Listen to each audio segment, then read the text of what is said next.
Bula.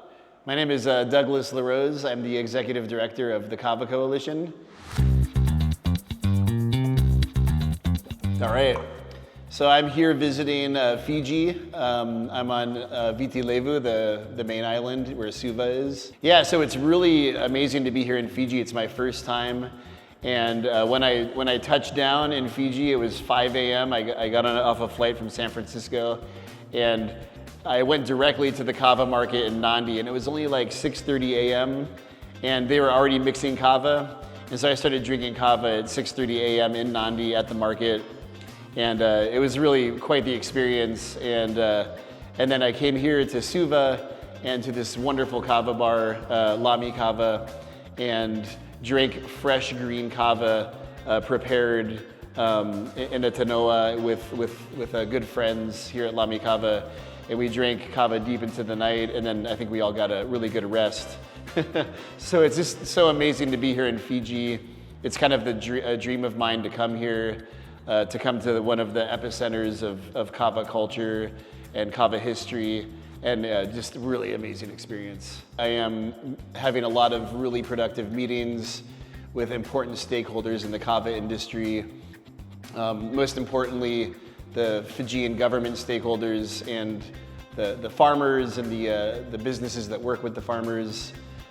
So my mission here in Fiji is to connect the U.S. and global markets for Kava with the main drivers of production, which are institutions like the Ministry of Agriculture, which is based here in Suva, Fiji. And we're discussing ways to address really major issues like dieback disease, which is a form of cucumber mosaic virus that has been affecting Kava production in Fiji, as well as trying to excite and inspire the youth to engage in Kava production throughout the country. So one of the major issues that has been identified for Kava exports coming out of the Pacific Islands is particularly when you have smaller exporters who are growing and processing Kava, there is some contamination issues with anaerobic bacteria, with E. coli, with coliforms. So the Kava Coalition is working in close collaboration with government and private sector stakeholders to ensure that the Kava coming out of Fiji and coming into the US and to other markets is safe and won't end up getting any consumers sick. That's one of the major barriers that we're addressing, and one of the major reasons that I'm here in Fiji engaging directly with University of the South Pacific, Ministry of Agriculture, Ministry of Trade, and other stakeholders.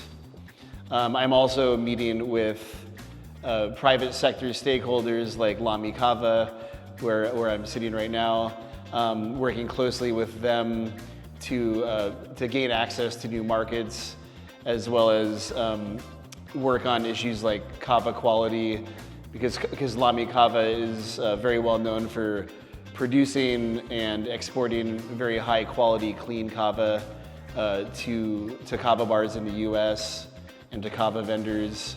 I'm also engaging with the University of the South Pacific, which is a university that's across the Pacific Islands. And in particular here in Fiji, I'm engaging with the Institute for Applied Sciences, which does a lot of testing for quality in Kava, looking at the Kava lactone ratios, as well as contamination within the Kava supply chain. So working with them to strengthen the labs so that the testing can be done here in Fiji, so that the products that get exported can be assured of the quality, as well as trying to collaborate with them on some future research on Kava safety and Kava agriculture and the ways that we can improve the quality and production of Kava in Fiji. I'm also visiting the Ministry of Trade to promote trade between the US, the UK, for example, and Fiji. And Kava is one of those main exports. And as the executive director of the Kava Coalition, I want to make sure those relationships are running smoothly, and there's a lot of good networking going on between those institutions and governments. I'm also visiting farmers to get testimonials about the way they view the kava industry on a global level and their participation in the kava industry. As we know, over time, kava culture has changed. You know, kava culture at one time in the Pacific Islands was a very traditional, ceremonial, ritualistic kind of thing, and that component still exists. But I think it's important that people understand that in Suva, in Fiji, people are drinking kava casually at kava bars. They're drinking it with their friends to relax and socialize. And it's very similar to the way that people in the US are drinking kava. And it's really my goal to make that connection between the cultures and to show that we really have so much in common, and the ways that we enjoy kava and drink kava are very similar. So at the end of the day, the goal of the Kava Coalition in Fiji is to foster a really good relationship with the government institutions, to promote the sustainable intensification of agricultural production of kava, to engage the youth, to inspire them to get more involved in kava production, and to address things like dieback disease so that kava can have an even brighter future than it already has.